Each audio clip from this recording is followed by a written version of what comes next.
Collaboration is key to delivering results and advocating change whilst decarbonising the built environment.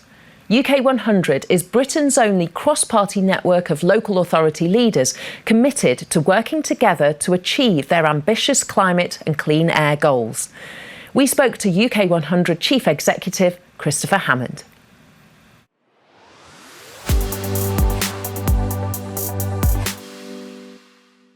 Christopher Hammond, thank you for joining us. Now, you are Chief Executive of UK 100. Just tell me about the organisation and what it does. So we are a network of local government leaders from across the country, from both urban and rural environments, who are coming together to deliver net zero for their communities ahead of the government's 2050 target.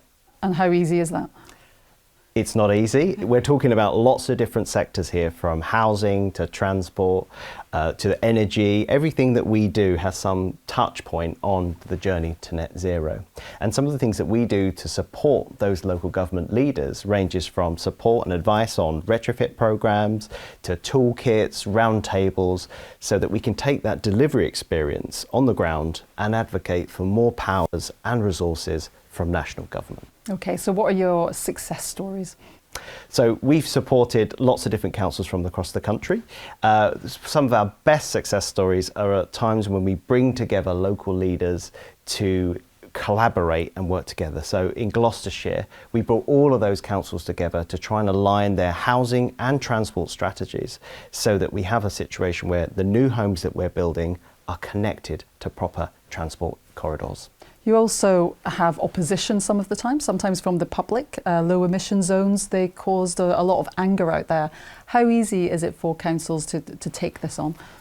It's really important that we take people with us on those net zero interventions like low traffic neighbourhoods, low emission zones, and good public policy means that you have to include people early on in that decision making process.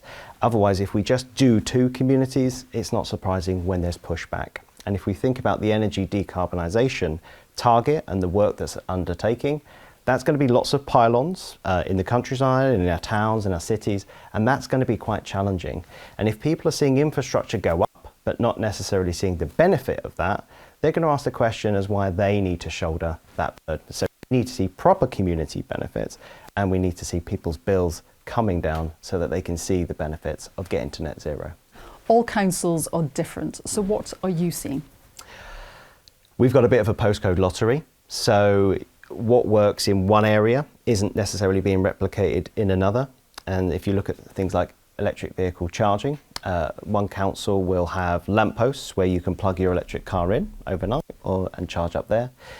But you go a couple of minutes down the road and they'll have a different charging infrastructure, a different app that's being used, a different provider, a different kind of street furniture. Some councils will build a gully so that you can trail a cable underneath the pavement so people don't trip up. But that's only been done in 2 councils across the country. And if we think about the amount of households we've got that don't have drives, they're the kind of interventions we need to see nationwide, not just on an ad hoc basis. And that's something UK 100 aims to do, is to kind of bridge that gap between local authorities and share that best practice out and avoid some of the pitfalls and mistakes that have already been made. Because we have a new government now, are you happy with that? We're really excited about some of the changes that have already been announced. We're really excited about things like the energy decarbonisation target. We think it's ambitious, but it can be delivered. We're excited about the retrofit piece with the Warms Home Plan.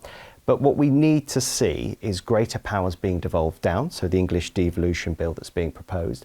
It needs to be absolutely embedded in climate action. If we're empowering our regions, if we want to see economic growth locally in our towns, our villages and our cities, it needs to be aligned to climate action and net zero to deliver the things we want to see.